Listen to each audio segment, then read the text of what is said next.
د پاکستان او طالب پلاو ترمنځ مذاکرات بې نتیجې پای ته ورسېدې. د افغان نیوز قدرمن لیدونکو ستړي مشئ. افغانستان او پاکستان د افغان سوداګرو د هغو کانټینرونو د برخلیک په اړه موافقې ته ونه رسېدل چې له څو میاشتو راهیسې په کراچۍ بندر کې ولاړ دي.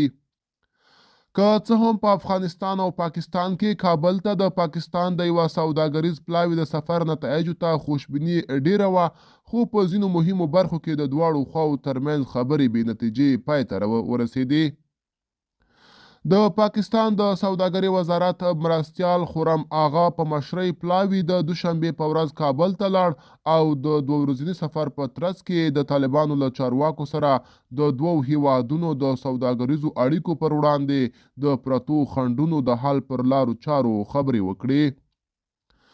د طالبانو د حکومت ویان ذبیح الله مجاهد د پنجشنبې په ورځ په یوه بیان کې د دواړو لورو ترمنځ د شویو موافقو خبر ورکړ، خو پرون جمعه د افغانستان او پاکستان د سوداګرۍ د ګډو خونو یو مشر خانجان الیکوزي له ازادي راډیو سره په خبرو کې د پاکستان په کراچۍ بندر کې د افغان سوداګرو د مالونو د سلګونو کانټینرونو د برخلیک په اړه د پوښتنې په ځواب کې ویل چې په دې اړه خبرې وشوې، خو موافقه ونه شوه.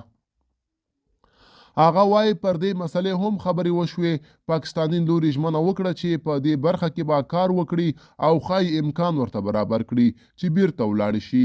د هغه مالونه دي چې په ممنوع لیست کې دي.